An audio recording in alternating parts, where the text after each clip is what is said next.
Progressive web apps provide you with a unique opportunity to deliver a web experience your users will love. Using the latest web features to bring native-like capabilities and reliability, progressive web apps allow what you build to be installed by anyone, anywhere, on any device with a single codebase. In this video, you're going to learn how to build a PWA, deploy it to the internet, and also publish it to a special progressive web app store. Stay tuned.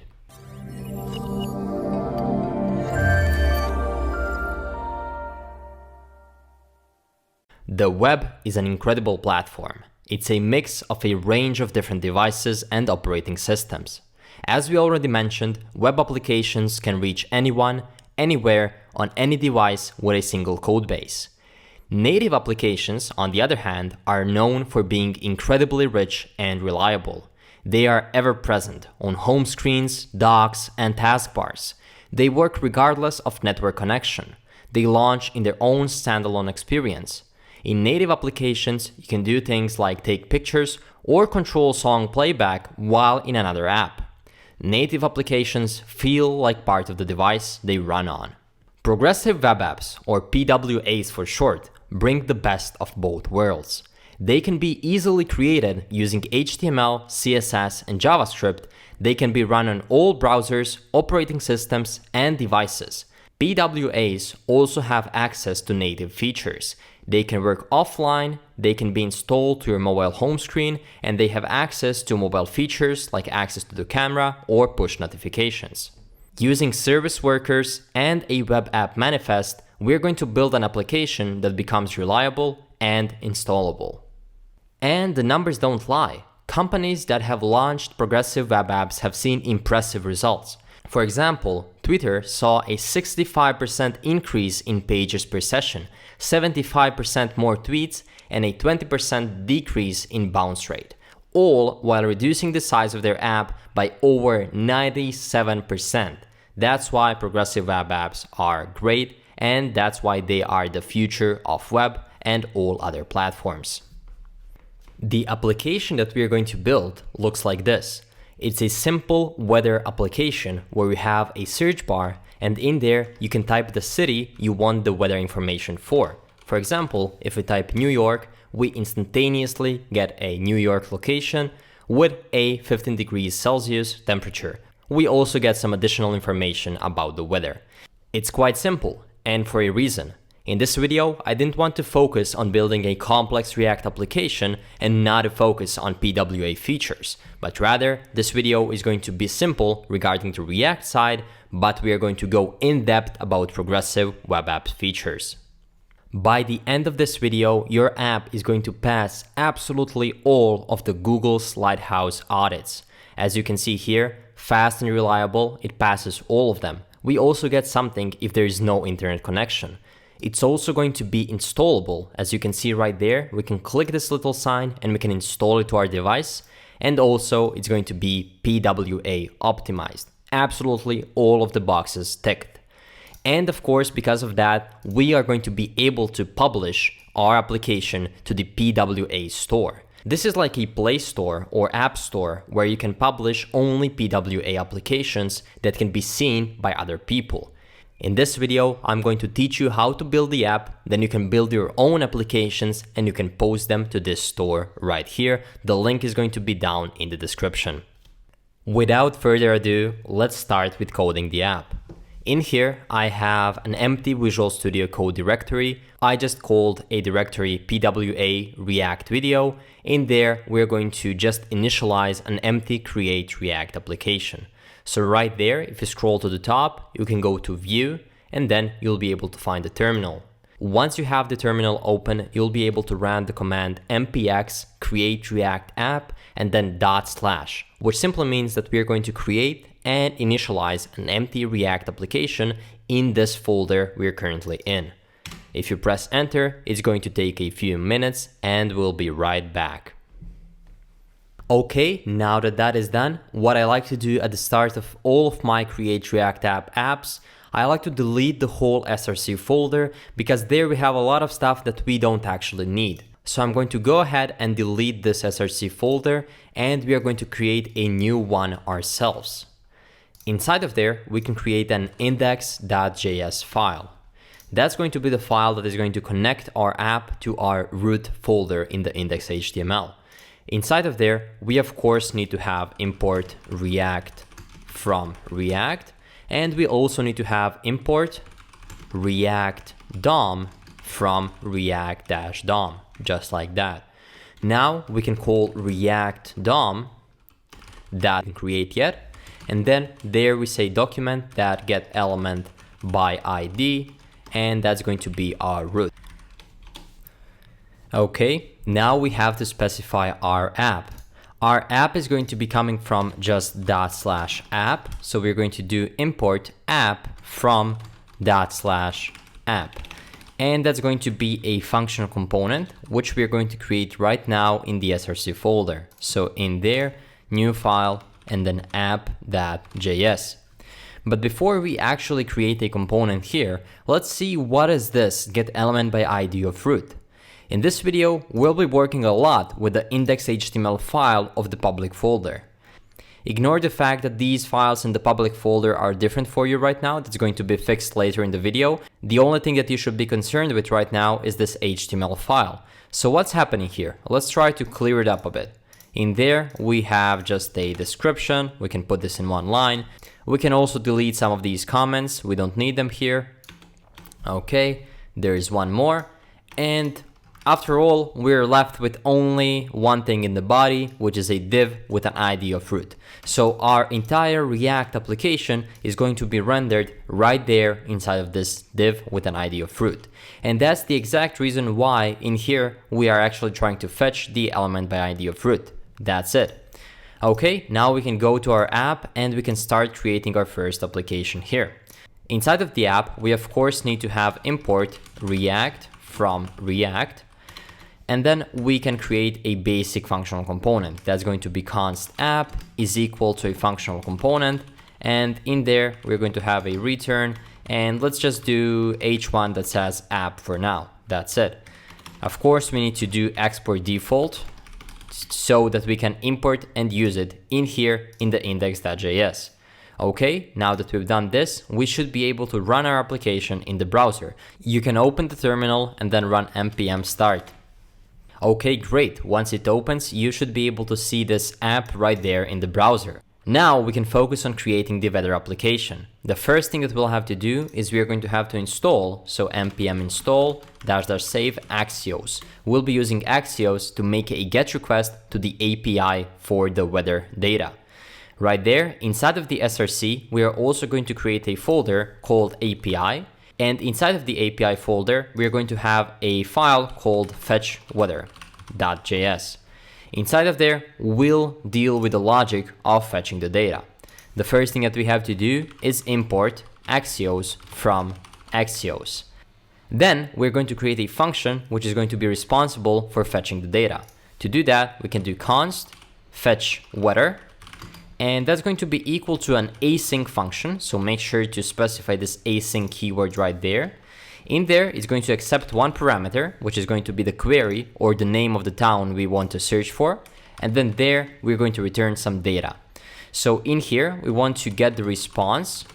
And we're going to get the response once we make a call to the URL of the API. So that's going to be await axios.get. And then in there, we can specify the URL of the API we want to get. In our case, we can store that in a new variable just above. We can call it const URL. And you can copy and paste it. I'm going to give you the link in the description. It goes like this. We are using the API of the openweathermap.org. The second thing that you're going to need is going to be the API key. You can go to openweathermap.org, you can register, and there you can get your own API key, but I give you complete permission to use mine. So I'm going to just leave it in the description and feel free to copy both the URL and the API key. Great. Now that we have that, we also need to specify some parameters. In Axios, you do that as the second parameter. So second parameter to our GET request is going to be an object, and in there we have params. Params is going to accept one thing, which is going to be Q, which we're going to set to be equal to this query we are going to get into our function. The second thing that we need are going to be units, so the type of the measurement, and we are just going to have them as metric. And the third thing is going to be app ID, all uppercase, and we are going to set that to API key, just like that. Once we get the response, we are not actually concerned with the whole response. We only want to destructure the data from the response. Once we get that, the only thing that this function is going to do, it's going to return the data. That's it.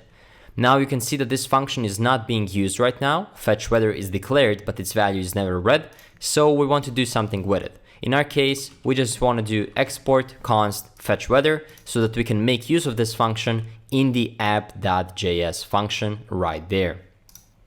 Inside of our app function, we can now import the fetch weather.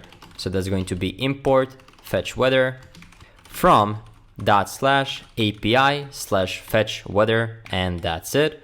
One last thing that we are going to import into this file is going to be import ./app.css. Just so we don't have to write all the styles right there, I'm going to create a new file called app.css. And then in there, I'm going to give you all the styles for this application. There aren't many. You can see I just copied and pasted them there. They're really basic styling for our weather application. It's going to be down in the description. If you feel like typing all the CSS, sure, go ahead and do it. But for most people, I know that they're here to learn PWA, so I'm just going to give you all the styles. Great. Now that we have that, we can focus on bringing the actual functionality and the JSX to our app weather component. So the first thing that we are going to do is we are going to create a container called div, and we are going to give it a class name of main-container, just like that. Inside of that, we are going to have one input. We can also extend it into multiple lines because there are going to be a lot of stuff in it. So what does every input need to have? Well, first, it needs to have a type. In this case, it's going to be text. We can also give it a class name, and the class name is going to be equal to search. We don't need this comma there.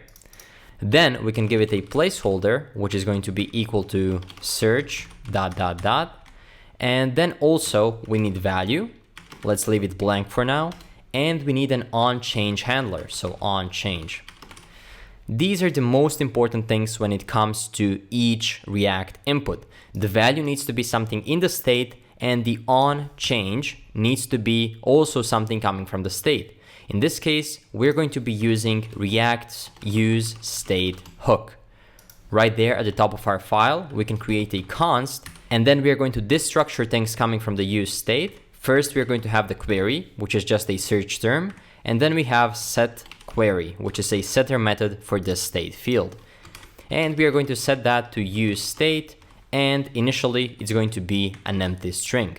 Now we can change this value to be query, and the onChange is just going to set the query right there. We get event, and then we are going to set the query to be equal to event.target.value.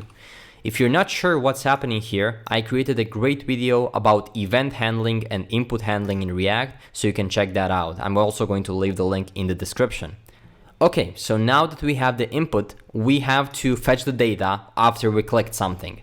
In there, we are going to create a function, which is going to be called const search. It's going to be an async function, which accepts an event. And then in there, we're going to check if the e.key is going to be equal to enter. Basically, we are checking if the pressed key is equal to enter. Then we are not going to just add the enter key to that. We are going to make a search. And how do we make a search? Well, right now it's quite easy because we created this API call. So we can do const data is equal to await fetch weather. And then we just need to pass the query of our search. We have that stored right there. Let's first console log the data so we can see what's happening and whether we are receiving the proper data. But as you can see, this function is not used yet. It's declared, but its value is never read. So we need to make use of it. There we can add another handler, which is going to be called onKeyPress. And the onKeyPress, we are just going to call the search. Because if the key that was pressed is equal to enter, then we want to do this thing right there, which is fetch the data. Okay, we can now save that, open the terminal, and run it one more time by doing npm start. Okay, we can see a lot of styling there, and that's because we added our own styles. And now we should be able to type something like New York, and we hope to see some requests right there. And we do. We get a lot of information about the weather in New York currently. We get clouds, we get coordinates, also the name of the city, temperature, humidity, a lot of the stuff. We'll be only using the things that we actually need. Currently, we're just console logging the data, but what do we actually want to do with it? Well, we're going to create a new state field, and then in this case, it's going to be called weather and set weather. At the start, it's going to be equal to an empty object, and then simply we are going to set the weather to be equal to the data that we receive. So set weather data. Now we have access to this weather variable across our whole application, and then in there we'll be able to create the JSX structure of our response using the data coming from the API.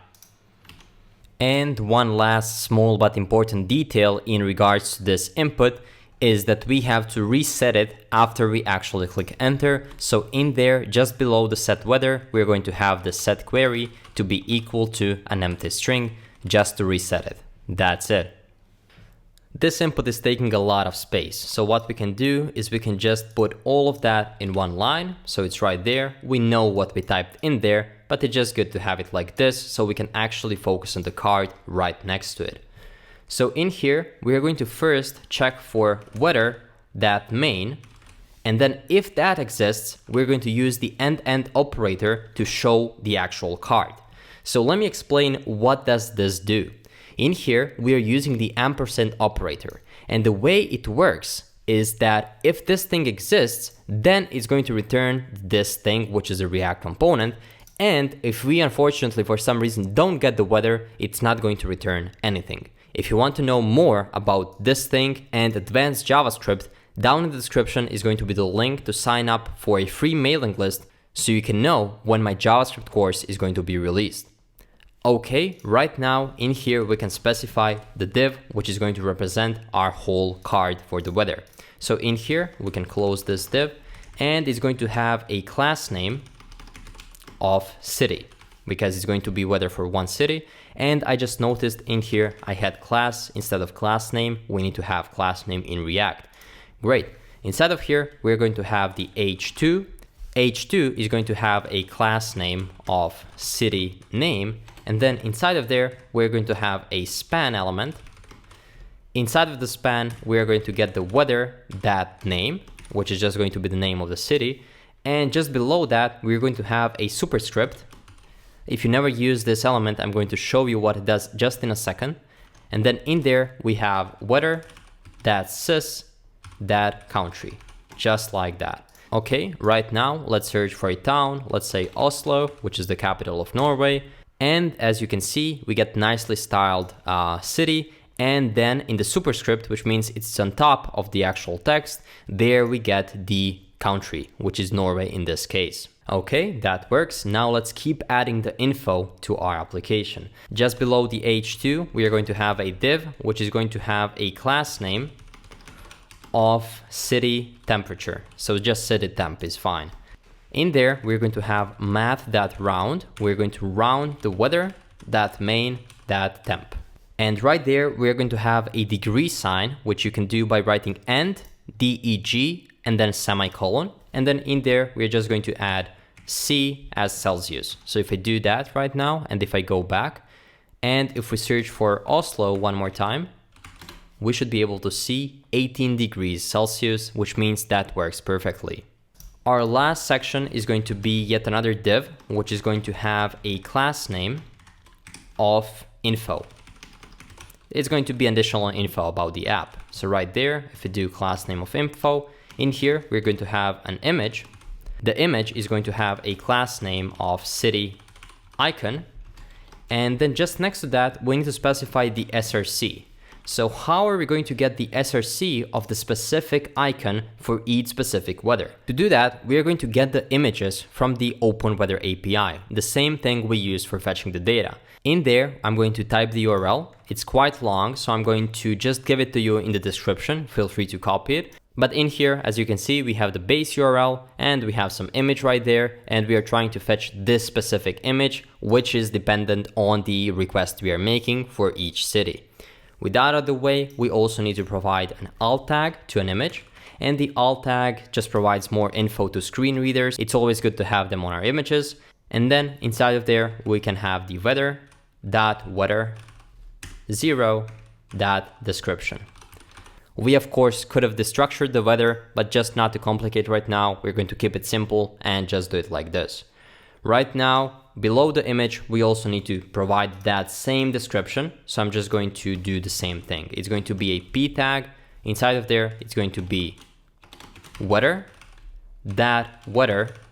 first element inside of there, and then we have the .description right there. Okay, let's go back and see how it looks. Let's search, for example, this time for Toronto.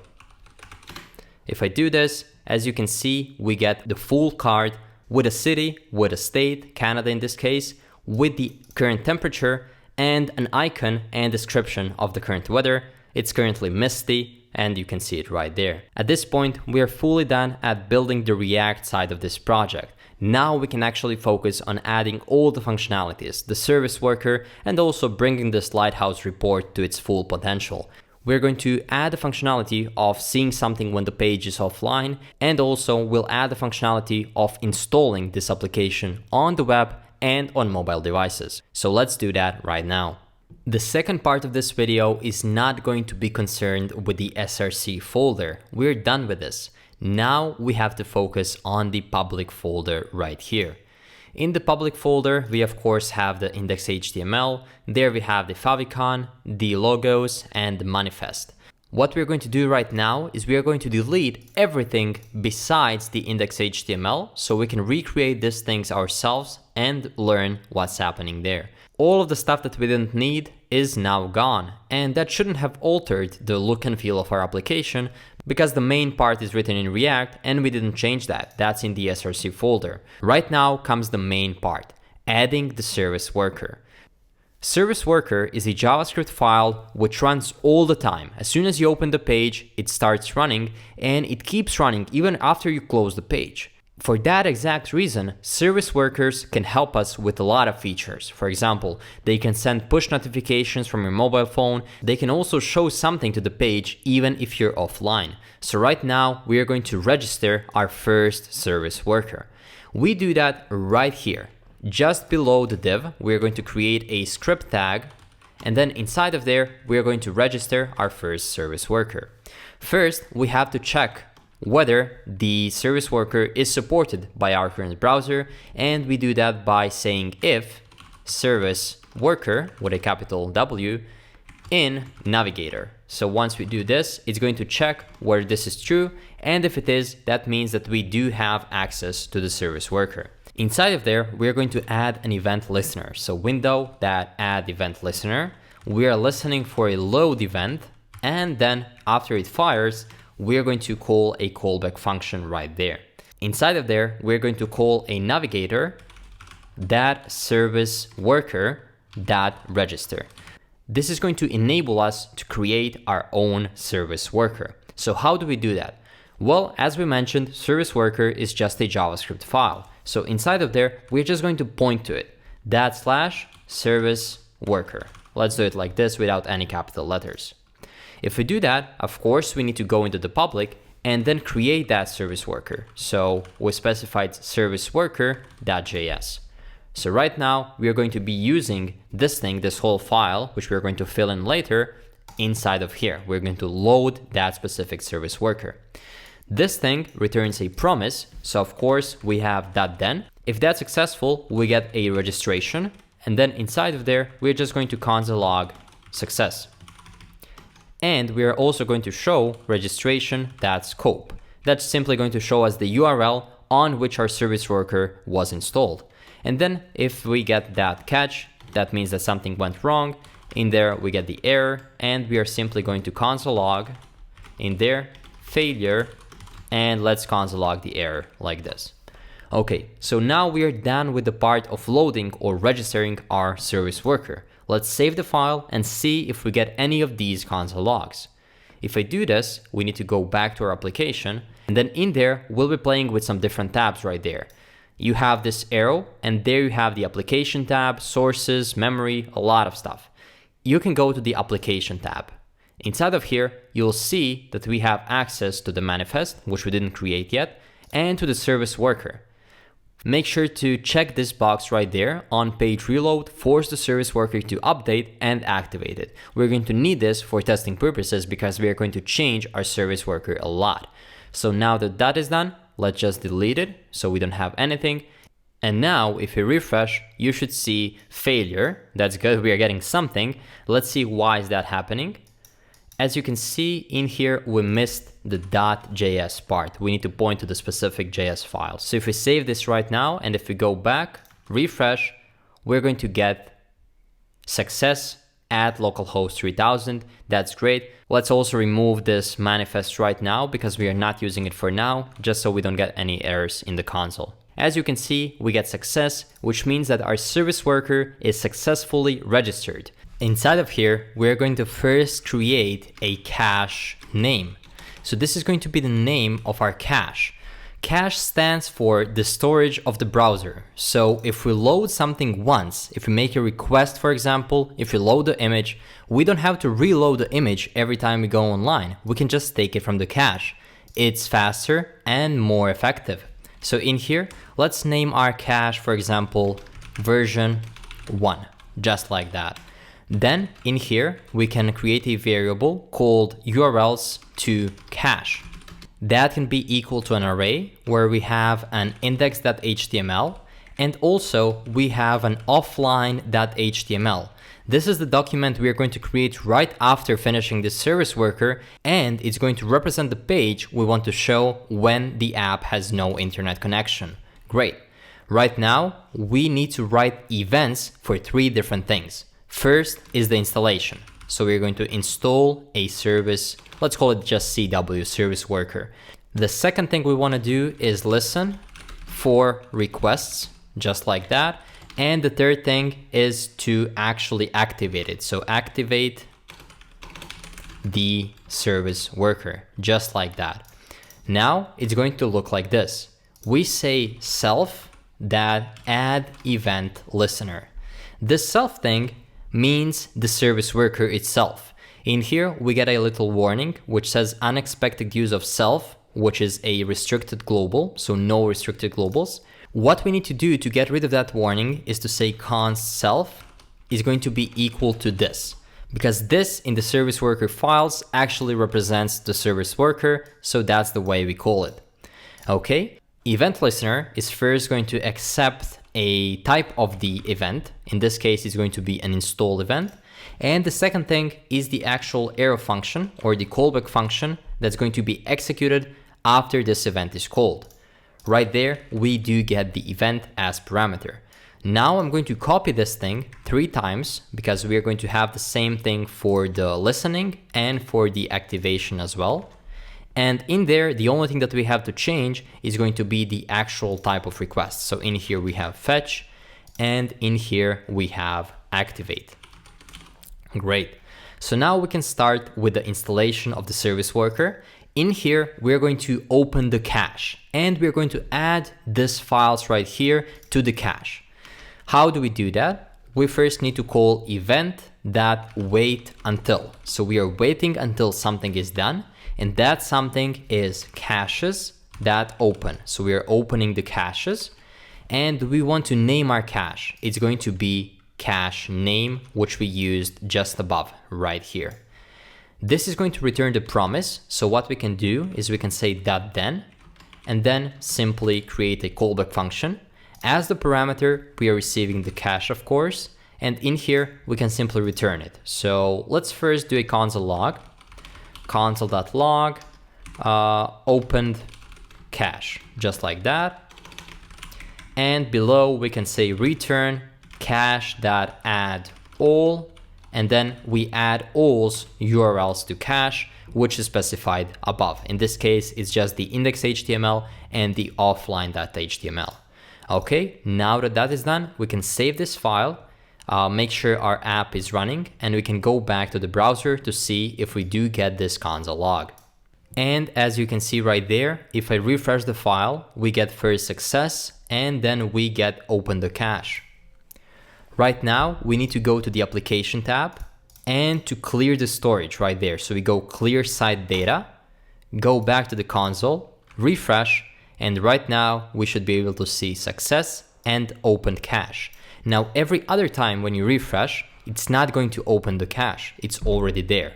Great. So now we need to do something with the data that's coming from the cache. You can also take a look at what's inside of the cache currently by going to the application, cache storage, and then in here we have our version 1 storage. As you can see, we have the index.html and the offline.html, which we didn't create yet. So just like that. Great, now we need to do something with the requests after we listen for them. In here, we are going to do event.respond with. So we want to respond with something when we notice a fetch request. And the thing that we're going to respond with is caches.match. We first want to match the event.request. The caches.match is also a promise, so it's going to return a .then. And we can also do something inside of here.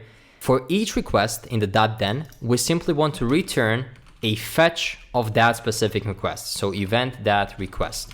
So whenever there is something to fetch, we simply fetch it. That's it. But what do we want to do if this fetch, of course, this is a promise again, what if it returns a catch? So in there, we're going to add a catch. And of course, in here, we do get the error. So what do we want to do if we cannot fetch some of the resources? And bear with me, I know this gets confusing. We have the respond with, then we have .then, and then we have another promise, which then we chain .then on. It's crazy, a lot of promises there, but we're going to just finish it and then go through this code one more time. So in here, we want to return caches.match, and we want to return the offline.html, just like that.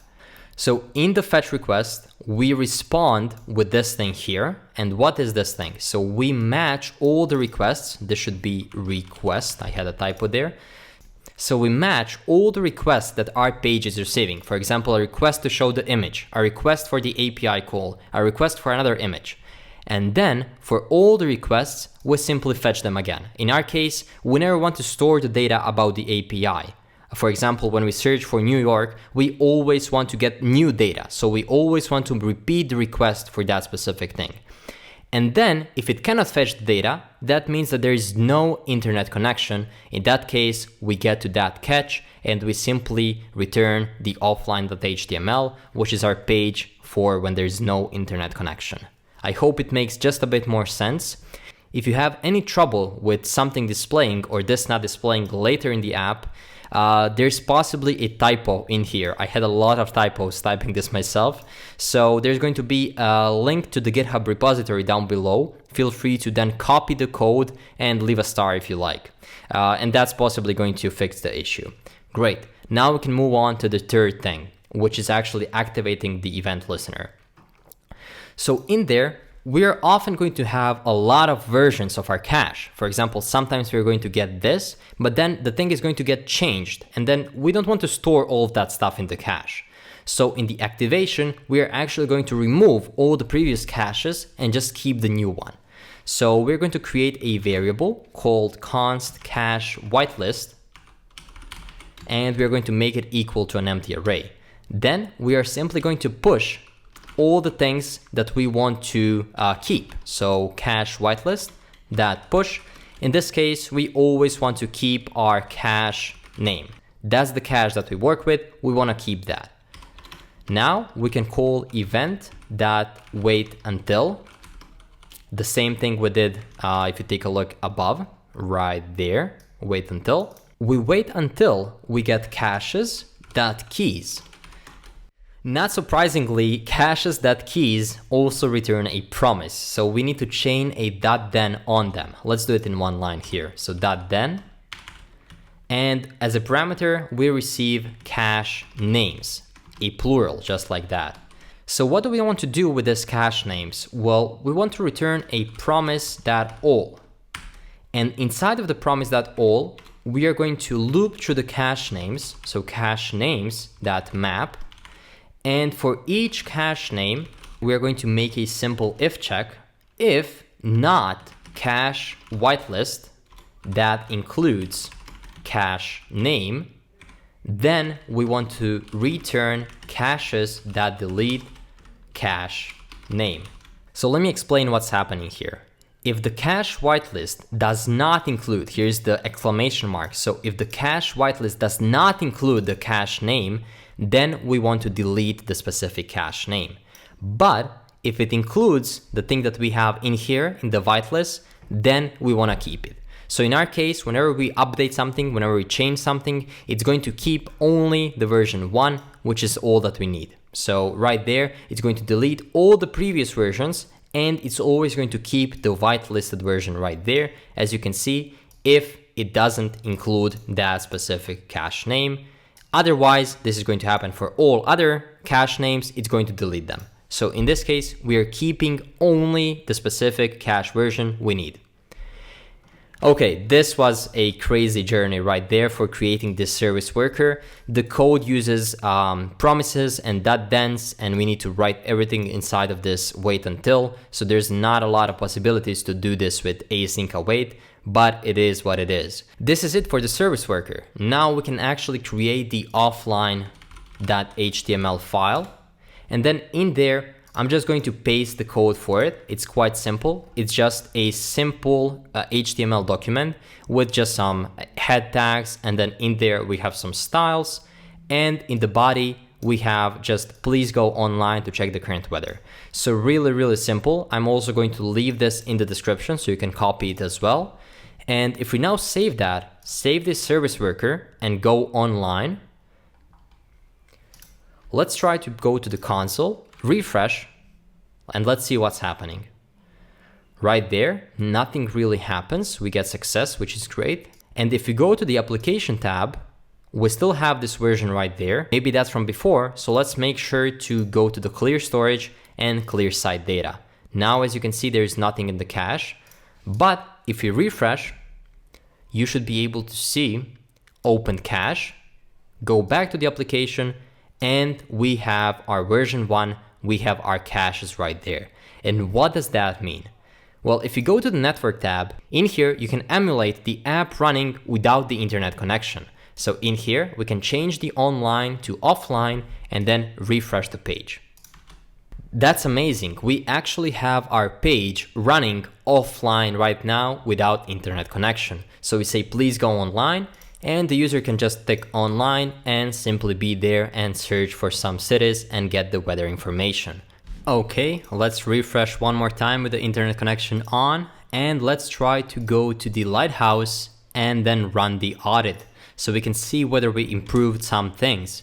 Of course, it's not going to be 100% yet because we don't have the manifest, but we are going to add that really soon. That's the easiest part. The service worker was really the hardest part of this whole PWA thing.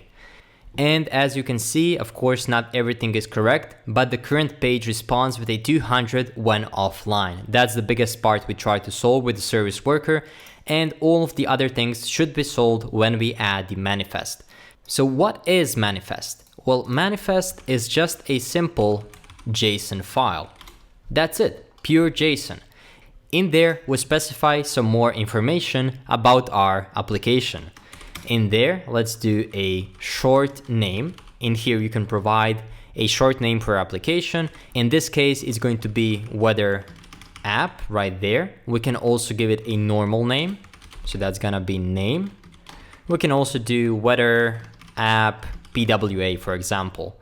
And make sure that you have this double quotation marks around object keys, because this is JSON, this is not just a basic JavaScript object. Okay, and then the most important part of this manifest is going to be the icons array.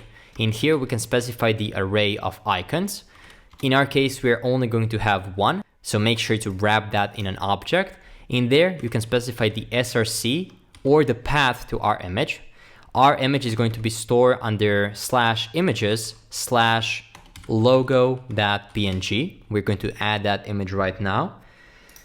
Then we can specify the type of our image. The type in this case is going to be image/png. Just below, we can also specify the sizes of our logo. In this case, it's going to be 2024 pixels by 2024 pixels, just like that. That's it for our icons. Then we need to specify the start URL of our application, and it's simply going to be dot, means the current one, the public one here. Or later, when we build this, it's going to be /build. Okay, now we can also say display standalone. So display standalone, that's just a basic thing to add to a PWA. Below that, also some things which may improve the look, the theme color. This is going to be, for example, on Android apps, when you scroll, the actual navigation bar is going to have the theme colors in it. So in there, we can specify, for example, a hexadecimal black color. So that's just gonna be black. And we can also specify the background color, which is going to be simply, let's do a hexadecimal white. So that's gonna be add FFF, just like that. And this is going to be it for our manifest. The most important part of this icons here, because we need to have the icon for the installation on mobile devices. So I'm going to provide you with the images. You're just going to create a images folder right here in the public, and then you're going to paste the images I provide you in the description. That's going to be bg.jpg and also the logo.png, which is going to be a nice logo for our application, as you can see right there. Great. Now we can go back to the index.html, and remember this line which we removed? That was the point to our manifest. In here, we're just going to remove this public URL, and we are just going to do /manifest.json. Then there we have this Apple Touch icon that stands for the icon on the Apple devices. Again, we're going to point simply to the /images/ and in our case, that's gonna be just logo.png. So logo.png. In the description, you can write, for example, modern PWA weather React application, just like that. And then in the title, you can say weather app, just like that. And for the favicon, we're going to use the same logo we provided there. So we don't have the favicon.ico, we have the /images/logo.png. Since it's a PNG and usually the favicon is ICO, we just need to say type, which is going to be equal to image/PNG, just like that. That's going to be it for our head right there. We added a lot of stuff. We added images, logos, theme colors, and the manifest itself. If we save that right now, we should be able to go back to our application and let's see what happened. You can see right there at the top, we got our icon. We also changed the title of the application to the weather app. And now if you try doing the Lighthouse audit one more time, you can click this to clear it. Let's generate a new report and let's see what's going to happen right now. And as you can see, we got 3 out of 3 on fast and reliable, 3 out of 3 on installable, and PWA optimized 6 out of 7. This one is really important. Does not redirect HTTP traffic to HTTPS. It's extremely important for PWAs to be HTTPS. They need to be secured. Why? For the reason that service workers are extremely powerful. As we said, they keep running even after you close the application. We don't want them to be harmful, so that's why we need to be secure. By default, localhost is not secure. You can see it's just HTTP. So to get this last checkmark checked, we need to publish or deploy our application. And we are going to do that using Netlify. You can go to the Netlify site, log in there using GitHub or any other account. And then in there, you'll have a lot less applications, but you should have something that looks like this. Want to deploy a new site without connecting to Git? Just drag and drop your site folder here. So how do we actually drag and drop the folder? Well, for React applications, we cannot just drag and drop the public or the SRC. Because in the public, as you can see, we have just the images and the index.html, and we don't have the actual code. And in the SRC, we don't have the actual index.html which we want to deploy. So there is a command called npm run build. And this generates a build folder, which then we can drag and drop there. That's a fully production ready application that bundles all the files from React to be able to run on a basic website. Right there, it's created. You can see it right there. So feel free to reveal it in Finder or just find it in your file explorer on Windows. And then you can go back to Netlify and just drag and drop the build folder right there. Once you do that, the process is going to be instantaneous. You're immediately going to have your app online, published for everyone to see. Of course, if you send them the link. Right now, let's see if we can search for something. Let's do New York. And we do get our application. It's working. Now let's go inspect it. And if we go to the network tab, let's try to bring it offline. If we refresh, as you can see, this currently does not work. We are not redirected to the real page. And that's because when you just click offline right there, the browser still knows about some stuff we used before. It still knows about this index.html. So I'm going to turn off my Wi-Fi for real this time. And let's see what's gonna happen. Right now the Wi-Fi is off, and if I click refresh, as you can see, we do get please go online to check the current weather. Great. I'm going to bring myself back online to get back in the real world, and we are going to do one last final Lighthouse audit. Right now, let's see if we are back online. Great, we are. Let's go to the Lighthouse and generate a report. And as you can see, everything is green, all check marks are checked, and we are fully optimized. So what can we do with this deployed application? Well, in the Chrome, for every PWA, you're going to see this little plus icon right there. If you click that, we can actually install this application on our device. Doesn't that sound crazy? Web app can be run on the device. So if I click this, it's going to install it right now. And it brought it to me in a separate window. So I'm going to go back to a normal window, and then I'm going to drag and drop the app which just installed.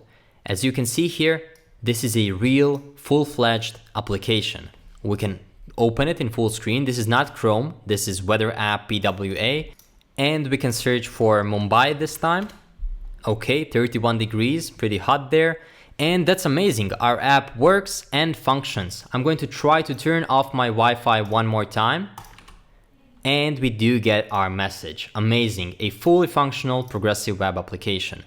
And the last thing that we are going to do is going to be the most amazing one. We are going to take our app, which we just deployed, and we are going to publish it to a real PWA store. There, you can search for the top progressive web applications. As you can see, Hacker News has one. There's the Dino Game, the most popular PWA, and other people are also going to be able to discover your application. You can rate applications and write comments there. So how do we actually deploy our application? Well, you can go under Profile. You need to sign in or log in with GitHub first, and then there you can click on this plus icon. Once you do that, you can enter all the information about your application. Then it's going to be reviewed and published. In our case, that's going to be Weather App by JS Mastery. Then we can add some tags. Let's say weather, React, that's enough. Then we can of course choose the icon, and that's going to be the same one which we used in the public folder in the images right there, the logo.png. We can take that, it's there. And then finally, we can post a link to our application. Once you deployed it to Netlify, it gave you this link. So you can take this link and paste it right there. Finally, we need to provide a description. So let's say weather application created using React.js and open weather API. And we can add progressive weather application created using React.js and Open Weather API. The category is going to be, let's see, we can leave it as a tool. Yeah, that's definitely a tool. We can also choose some screenshots. So let's go back to our native app and let's just take a screenshot right here of the whole app. Then we can also search for something. So let's search, for example, for New York. Now we can take a screenshot of this as well. We can also show the mobile version right here. If we go under inspect and then just select this toggle device toolbar, now it's a mobile version. We can also search for something. Let's make it diverse. So this time let's do Vienna and let's take a screenshot of the mobile device just like this. Finally, we can make it work offline and then let's take a screenshot of this as well. Now we have 4 nice screenshots, which we can post right there in the choose screenshot section. Okay, I uploaded all the screenshots, and the final thing that they need to do is to check whether it passes the Lighthouse PWA check, right? To make sure it's a progressive web application. And we are absolutely sure that it 100% passes all the tests, so we can click this without any doubt. Okay, all things are checked. The app is installable, it has a valid iOS icon, and it runs offline.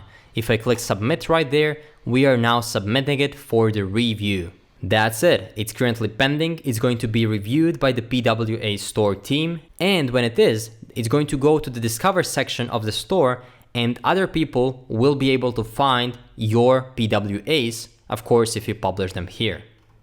And that's going to be it for this video. We did quite a lot. We built this app from scratch, a React application. We managed to create a service worker and a manifest.json, and it passes all the checks that Google Lighthouse Audit provides. We also installed it on our device. As you can see, it's running natively right there. And the same thing is, if you go to a link to a mobile device, it's also going to prompt you to install it on your mobile device.